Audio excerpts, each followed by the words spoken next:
Hello everyone, welcome back to my channel.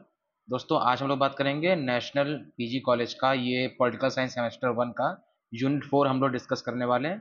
इसके जितने भी टॉपिक्स हैं, सब टॉपिक्स हैं, सॉवरेनिटी, कॉन्स्टिट्यूशन, हर चीज़ हम लोग डिस्कस करेंगे स्टेप बाय स्टेप। पूरा वीडियो देखिएगा। अब रोज़ दोस्तों आप लोगों का यही पर यूनिट वीडियो आएगी नेशनल पीजी कॉलेज की, और बीए की जनरल वीडियोस भी आएंगी। आप लोग दोस्तों पीडीएफ के लिए जो पीडीएफ देख रहे हैं, इसको चाहिए अगर आप लोग को, तो आप लोग हमारे टेलीग्राम को ज्वाइन कर लीजिए और रोज़ लेक्चर्स के लिए हमारे चैनल को भी सब्सक्राइब कर लीजिएगा। ठीक है दोस्तों, चलो हम लोग स्टार्ट करते हैं आज का लेक्चर। तो आज हम लोग बात करेंगे दोस्तों सोवर्निटी के बारे में। सोवर्निटी तो क्या होती है, इस पे बात करेंगे। साथ ही में इसके जो कैरेक्टरिस्टिक्स होते हैं वो क्या होते हैं, इस पे बात करेंगे। तो होलिस्टिक ओवरव्यू दोस्तों देंगे हम लोग कि सोवर्निटी, कॉन्स्टिट्यूशन, इनके एलिमेंट्स क्या होते हैं। तो सोवर्निटी दोस्तों क्या होता है कि आप लोग मान लीजिए जैसे एक पेन है, वो पेन आप लोगों ने दोस्तों खरीदा, तो जो पेन है उसकी जो सोवर्निटी है वो आपके हाथ में आ गई। आप उसका सोवरेन राइट रखते हैं, आपकी अथॉरिटी हम लोग दूसरे वर्ड में कह सकते हैं, वो सोवर्निटी कहलाते हैं। मतलब दूसरा शब्द जो सोवर्निटी का है उसका आप लोग कह सकते हैं पर्यायवाची, या उसका सिनोनिम वो है अथॉरिटी। किसी चीज का जो पूरा अधिकार होता है उसको हम लोग सोवर्निटी कहते हैं सिंपल भाषा में। ठीक है दोस्तों। तो इसमें जो कैरेक्टर्स होते हैं सोवर्निटी के, वो होते हैं absolute, indivisible, perpetual and exclusive, और लास्ट है लीगल अथॉरिटी। तो इनको हम लोग जल्दी से डिस्कस कर लेते हैं। एब्सोल्यूट मतलब कि भाई जैसे हम लोग की कंट्री इंडिया है। अब 1947 से पहले हम लोग की जो आज़ादी थी दोस्तों, वो ब्रिटिश क्रोन के हाथ में थी। मतलब कि जो अथॉरिटी थी और जो सोवरेन राइट थे वो ब्रिटिश अथॉरिटी के हाथ में थे। जो इंडियन सरकार थी उस समय दोस्तों, उसके ऊपर भी कोई एक सोवरेन अथॉरिटी थी। लेकिन 1947 के बाद जब हम लोग को आज़ादी मिलती है, तब उसके बाद जो राइट्स हैं दोस्तों वो आ जाते हैं इंडियन गवर्नमेंट के हाथ में। ठीक है। तो अब उनके ऊपर दोस्तों और कोई भी अब अधिकार किसी का नहीं है। सिर्फ और सिर्फ इंडियन गवर्नमेंट के हाथ में पूरे इंडियन नेशन की इकोनॉमी चलाने का, उसको अपने तरीके से कंट्रोल करने का अधिकार है। उसके ऊपर कोई अथॉरिटी नहीं है, ना ही ब्रिटिश क्रोन ना ही कोई और क्रोन। तो सोवर्निटी का कैरेक्टर यही होता है कि सोवर्निटी जो अथॉरिटी होती है उसके ऊपर किसी और की अथॉरिटी नहीं है। मतलब सोवरेन अधिकार एक ही होता है, एब्सोल्यूट होता है। उसके अलावा उस पर किसी का अधिकार नहीं होता है। ठीक है। अब हम लोग बात कर लेते हैं दोस्तों इंडिविजिबल और परपिचुअल। सोवरेनिटी को दोस्तों डिवाइड नहीं कर सकते। ऐसा नहीं है कि आधा देश ब्रिटिश चला रही है, ब्रिटिश सरकार, आधा देश इंडियन सरकार चला रही है, ऐसा नहीं है। इंडिविजिबल नहीं होती है सोवरेनिटी। ठीक है। परपिचुअल सोवरेनिटी से लास्टिंग एट्रीब्यूट टू द, मतलब कि एक लास्टिंग और one of the final attribute है, कैरेक्टर है किसी स्टेट का। ठीक है। अब हम लोग बात करते हैं दोस्तों एक्सक्लूसिव और लीगल अथॉरिटी। तो एक्सक्लूसिव मतलब only one sovereign power can exist in a territory at a time. For example, जब 1947 से पहले जो ब्रिटिश सरकार थी वही सोवरेन अथॉरिटी रखती थी हम लोग के इंडिया पर। उस समय और कोई अथॉरिटी नहीं थी।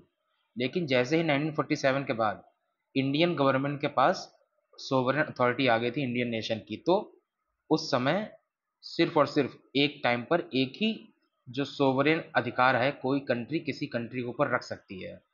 ठीक है। तो मतलब एक समय पे एक ही किंग होगा किसी भी चीज का। जैसे फॉर एग्जांपल मान लीजिए जैसे मेरे पास एक पेन है, तो उस पेन का अधिकार एक समय पे मेरे पास है। अगर मैंने उसको बेच दिया, तब जिसको मैंने बेचा उस पे उसका अधिकार आ जाएगा। ठीक है। तो वो होता है एक्सक्लूसिव। और लीगल अथॉरिटी मतलब लीगली इसको रिकॉग्नाइज किया जाता है कि हाँ भाई India, like Indian government is the sovereign authoritarian of a Indian nation. मतलब कि सोवरेन अथॉरिटी है इंडियन नेशन की इंडियन गवर्नमेंट के पास। मतलब कि इंडियंस के हाथ में इंडियन नेशन की अथॉरिटी है। तो ये लीगली रिकॉग्नाइज्ड है पूरे ग्लोबली, यूनिवर्सली हम लोग के ग्लोब पर। ठीक है। अब हम लोग बात कर लेते हैं काइंड्स ऑफ सोवर्निटी। ठीक है। एक सेकंड दोस्तों। तो इसमें भी दोस्तों हम लोग पॉइंट्स कवर करेंगे। इंटरनल सोवर्निटी, एक्सटर्नल, पॉपुलर और पार्लियामेंट्री सोवर्निटी।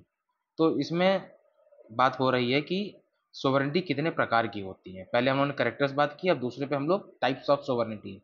एक होती इंटरनल सोवर्निटी कि the power of a state to exercise authority over its own territory. कि अपनी टेरिटरी के ऊपर ही किसी स्टेट की अथॉरिटी, उसको इंटरनल कहते हैं। एक्सटर्नल मतलब किसी कंट्री दूसरी कंट्री के ऊपर अथॉरिटी रखती है, ठीक है, तो वो एक्सटर्नल सोवरेनिटी हो गई। और लास्ट, और ये सेकंड लास्ट है दोस्तों, पॉपुलर सोवरेनिटी। पॉपुलर सोवरेनिटी होती है जो कंसेंट ऑफ पीपल, मतलब पीपल कंट्रोल करते हैं उसकी सोवरेनिटी, तो वो पॉपुलर सोवरेनिटी हो गई। और लास्ट है दोस्तों पार्लियामेंट्री, कोई पार्लियामेंट किसी एक कंट्री पर सोवरेन अथॉरिटी रखती है। फॉर एग्जांपल ब्रिटेन में दोस्तों जो अथॉरिटी है दोस्तों ब्रिटेन की, वो पार्लियामेंट्री है, मतलब कि पार्लियामेंट उसका सुप्रीम अथॉरिटी है ना, मतलब कि उसके लॉज को कोई रिपील नहीं कर सकता। तो उसके उसके उसके जो लॉज हैं वो पार्लियामेंट सुप्रीम है वहाँ पर। हम लोग के इंडिया में दोस्तों कॉन्स्टिट्यूंट सुप्रीम है, पार्लियामेंट पे काफ़ी सारे आप लोग जानते हैं लिमिटेड पावर्स हैं, तो पार्लियामेंट हम लोग का सोवरेन नहीं है, ठीक है। वैसे ही दोस्तों यूएस में जुडिशरी अथॉरिटी जो है वो सोवरेन अथॉरिटी है, मतलब कि उसको कोई रॉन्ग नहीं कर सकता है। तो मतलब कि पार्लियामेंट्री सोवरेनिटी एक टाइप है दोस्तों हम लोग की सोवरेनिटी के अंदर, ठीक है। अब हम लोग बात कर लेते हैं ऑस्टिन सोवरेनिटी की, ठीक है। तो ऑस्टिन सोवरेनिटी हम लोग जल्दी से डिस्कस करते हैं। ये थ्योरी है दोस्तों सोवरेनिटी की। इसमें इनने डिफिनेशन दी है कि आखिर सोवरेनिटी क्या है। तो सोवरेनिटी, एक सेकेंड, हाँ, sovereignty as the power of a single body to legislate without any constant, मतलब कि सोवरेनिटी एक पावर है जो कि एक सिंगल बॉडी यूज करती है लॉ बनाने के लिए विदाउट एनी स्ट्रेस और प्रेशर, किसी बाहर के प्रेशर, मतलब कोई इंसान इस या कोई और कंट्री या कोई और काइंड ऑफ कोई ऑर्गेनाइजेशन उस पर कंट्रोल नहीं है किसी के, मतलब कि अगर कोई भी किसी के पास सोवरेन राइट है तो उसके पास दोस्तों सोवरेन राइट है, और वो सोवरेन राइट से उसके पास पावर है कि वो लॉ बनाकर उस पर्टिकुलर चीज को कंट्रोल कर सकता है। उसके ऊपर कोई प्रेशर या फोर्स नहीं है कोई बाहर का, ठीक है। ये बताया है सोवरेनिटी बाय जॉन ऑस्टिन, ठीक है। अब हम लोग बात कर लेते हैं command theory, legal positivism and sovereign will, ठीक है। तो ये दोस्तों जो थ्योरी के अंदर कुछ टॉपिक्स हैं जो दिए गए हैं।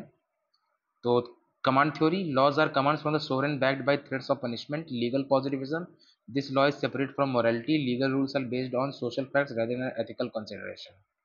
और फिर sovereign will, the sovereign is the source of law and it will is absolute and unchallengeable. मतलब ओवरऑल ये बात की गई है सोवरेन विल में कि सोवरेन विल है मतलब इसके ऊपर मतलब कि लॉ का सोर्स है और इसके ऊपर कोई भी और अथॉरिटी नहीं है। सोवरेन विल के अंदर लीगल पॉजिटिविज्म की जो लॉ है वो सेपरेट है मोरालिटी से, और लीगल रूल्स हैं दोस्तों सोशल फैक्ट्स पे बेस्ड होते हैं, एथिकल कंसिडरेशन पे नहीं। कमांड थ्योरी क्या है? Laws are commands from the sovereign backed by threats of punishment. Laws जो होते हैं दोस्तों किसी एक कंट्री में वो कमांड्स होते हैं फ्रॉम द सोवरेन बैक्ड, मतलब कि सोवरेन जो भी अथॉरिटी होती है उसकी तरफ से, और जो कंट्रोल वो करते हैं बाय थ्रेट्स ऑफ पनिशमेंट, जो पनिशमेंट के थ्रेट हैं उससे कंट्रोल करते हैं, ठीक है। तो ये तीनों चीज़ें दोस्तों आप लोग सोवरेन थ्योरी डाल सकते हैं। प्लूरलिज्म दोस्तों क्या होता है? प्लूरलिज्म होता है कि किसी सोसाइटी में जब कोई बहुत सारे लोग होते हैं किसी चीज़ को कंट्रोल करने वाले, या जो पावर होती है बहुत सारे लोगों के हाथ में होती है, तो हम लोग उसको कहते हैं प्लूरलिज्म, ठीक है। तो मल्टीपल सोवरेनिटीज मैंने बता दिया, जैसे हम लोग की कंट्री इंडिया है उसमें हर एक लेवल पे स्टेट गवर्नमेंट स्टेट लेवल पे, और लोकल गवर्नमेंट लोकल लेवल पे, जैसे म्यूनिसपैलिटी विलेज लेवल पे पंचायत होती है, और सेंट्रल लेवल पे सेंट्रल होती है। तो ये मल्टीपल सोवरेनिटीज़ हैं with in a particular country, ठीक है। तो उसको हम लोग कहते हैं प्लूरलिज्म। अब कॉन्स्टिट्यूशन की बात करेंगे दोस्तों, कॉन्स्टिट्यूशन एंड क्लासिफिकेशन। तो constitution is a fundamental legal document that outlines the structure, function and principle of government, ठीक है। तो जो ये है constitution is a fundamental legal document, ठीक है। ये एक फंडामेंटल लीगल डॉक्यूमेंट है जो structure, function, principles of government को दोस्तों आउटलाइन करता है, बताता है स्ट्रक्चर, फंक्शंस और प्रिंसिपल, जो प्रिंसिपल्स है जिसपे गवर्नमेंट बनी है उसके जो पूरा फंक्शंस है स्ट्रक्चर है वो बताता है, ठीक है। ये एक कॉन्स्टिट्यूशन एक डॉक्यूमेंट होता है, लीगल डॉक्यूमेंट होता है। तो क्लासिफिकेशन डॉक्यूमेंट्स कितने टाइप, जो कॉन्स्टिट्यूशन में कितने टाइप्स के होते हैं? तो दोस्तों रिटन होता है, अनरिटन होता है, मतलब कि कुछ जो कॉन्स्टिट्यूशन है वो लिखे गए हैं, कुछ नहीं लिखे गए हैं। जैसे जो लिखे गए हैं, जैसे आप एग्जाम्पल ले लीजिए, हम लोग का एग्जाम्पल है, हम लोग का कॉन्स्टिट्यूशन दोस्तों रिटन कॉन्स्टिट्यूशन है। अनरिटन कौन सा कॉन्स्टिट्यूशन है? यूके का कॉन्स्टिट्यूशन अनरिटन कॉन्स्टिट्यूशन है, मतलब कि उसको लिखा नहीं गया है, बल्कि जो लॉज है वही सेट किए गए हैं और कोई ऐसा लीगल डॉक्यूमेंट नहीं है अलग से, ठीक है। तो ये बताया गया है कि ये डिफरेंस होता है रिटन वर्सेस अनरिटन डॉक्यूमेंट्स में। और दोस्तों दूसरा इसमें डिफरेंस बताया गया है जो टाइप्स में क्लासिफिकेशन में, एक तो रिटन वर्सेस अनरिटन हो गया, फिर होता है रिजिड वर्सेस फ्लेक्सिबल। तो ये होता है रिजिड मतलब कि जो कॉन्स्टिट्यूशन को बहुत डिफिकल्ट हो बदलना, उसको चेंज करना, और मतलब कि उसमें जल्दी संशोधन नहीं कर सकते हम लोग। जैसे फॉर एग्जांपल अगर हम लोग को संशोधन करना है कॉन्स्टिट्यूशन में, तो फॉर एग्जांपल जैसे इंडिया में तो दोस्तों सिंपल मेजॉरिटी में भी, जैसे अगर 50 से 50+ % लोग मान जाते हैं किसी लॉ को लाने के लिए, तो आराम से उसको कॉन्स्टिट्यूशन में अमेंड कर दिया जाता है। मतलब कि किसी भी एक सिंपल कॉन्स्टिट्यूशन की बात कर रहे हैं। बट कुछ ऐसे कॉन्स्टिट्यूशन भी होते हैं जो बहुत ही ज़्यादा रिजिड होते हैं, जिसमें स्टेट्स की परमिशन भी चाहिए होती है, 2/3 मेजॉरिटी भी चाहिए होती है, और बहुत सारी चीज़ें करके ही दोस्तों उसमें कॉन्स्टिट्यूशन में चेंज ला सकते हैं, जैसे यूएस कॉन्स्टिट्यूशन। ठीक है। और फ्लेक्सिबल होता है यूके कॉन्स्टिट्यूशन, उसमें दोस्तों सिंपल मेजॉरिटी 50+ % लोग जो हैं, वो अगर चाहते हैं किसी लॉ को चेंज करना कॉन्स्टिट्यूशन में, तो वो आराम से चेंज कर सकते हैं। फिर होता है दोस्तों फेडरल वर्सेस यूनाइटरी। तो ये क्या होता है फेडरल वर्सेस यूनाइटरी, मतलब कि फेडरलिज्म मतलब क्या होता है कि जो पावर है वो डिसेंट्रलाइज्ड है, मतलब कि काफ़ी लोगों के हाथ में है। तो मतलब कि कोई एक सिंगल अथॉरिटी नहीं है, बहुत सारे लोग पावर को कंट्रोल कर रहे हैं। और यूनाइटरी में दोस्तों सेंट्रलाइज्ड पावर होती है, मतलब कि जैसे मान लीजिए केंद्र सरकार के हाथ में ही पूरी पावर है। फेडरल में क्या होता है स्टेट गवर्नमेंट के पास भी है, लोकल गवर्नमेंट के भी पास में है। तो हम लोग के दोस्तों जो इंडिया है उसको क्वासी फेडरल कहा जाता है। ठीक है। कोऑपरेटिव फेडरलिज्म भी कहा जाता है। ठीक, ग्रेनवेल ऑस्टिन ने ये नाम दिया था, कोऑपरेटिव फेडरलिज्म। ये बहुत इंपॉर्टेंट है दोस्तों, आप लोग लिख लीजिएगा कोऑपरेटिव फेडरलिज्म। क्वासी फेडरलिज्म दोस्तों दिया था केसी वियरे ने। तो ये सब हम लोग के यहाँ नाम दिए गए, क्योंकि हम लोग का जो कॉन्स्टिट्यूशन है वो फेडरल भी है, और जो लिखा गया वो यूनाइटरी भी है। कि जैसे इमरजेंसी के टाइम हम लोग का जो क्या होता है सारी पावर्स सेंटर के हाथ में चली जाती हैं। तो जब सेंटर के हाथ में सारी पावर चली जाती हैं तब हम लोग कॉन्स्टिट्यूशन एक्ट करता है यूनाइटरी। और जब सिंपल सिंपल हम लोग का जो कॉन्स्टिट्यूशन है उसका नेचर फेडरल है, क्योंकि हम लोग के यहाँ भी स्टेट गवर्नमेंट है, लोकल गवर्नमेंट है, पावर्स डिवाइड है, जो सब्जेक्ट्स हैं वो भी डिवाइड हैं। यूनियन लिस्ट, स्टेट लिस्ट और कॉन्करेंट लिस्ट तो है फेडरल हम लोग का कॉन्स्टिट्यूशन इंडिया का। बट जो इमरजेंसी के टाइम आर्टिकल 356 के टाइम, आर्टिकल 352 के टाइम, आर्टिकल 360 के टाइम हम लोग का जो कॉन्स्टिट्यूशन है तो वो यूनाइटरी फंक्शन करता है। फिर होता है पार्लियामेंट्री वर्सेस प्रेसिडेंशियल।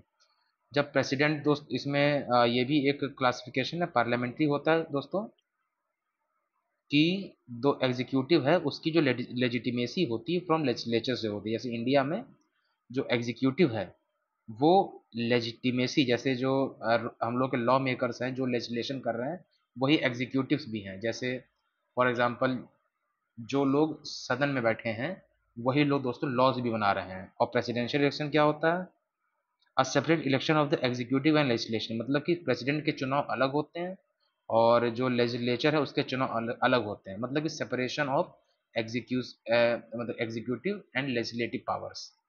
ठीक है, एग्जीक्यूटिव्स और लेजिस्लेटिव्स अलग होते हैं, जैसे यूएस में। और इंडिया में क्या है कि जो एग्जीक्यूटिव्स हैं वही लेजिस्लेटिव भी हैं, वो लॉ भी बना रहे हैं और उसको एग्जीक्यूट भी कर रहे हैं, दोनों सेम है। ठीक है, वो पार्लियामेंट्री कॉन्स्टिट्यूशन होता है। प्रेसिडेंशियल में दोस्तों अलग अलग होता है। तो ओवरऑल दोस्तों ये था, हम लोगों ने शॉर्टकट में ये बात कर ली है। और अगर आप लोगों को ये वीडियो अच्छा लगा हो तो लाइक कर दीजिएगा। अगले लेक्चर में हम लोग दूसरे यूनिट कवर करेंगे। अगर आप लोगों को उसका पीडीएफ चाहिए तो टेलीग्राम पे ज्वाइन कर लीजिएगा। मिलते हैं दोस्तों नए वीडियो से, तो जय हिंद, वंदे मातरम।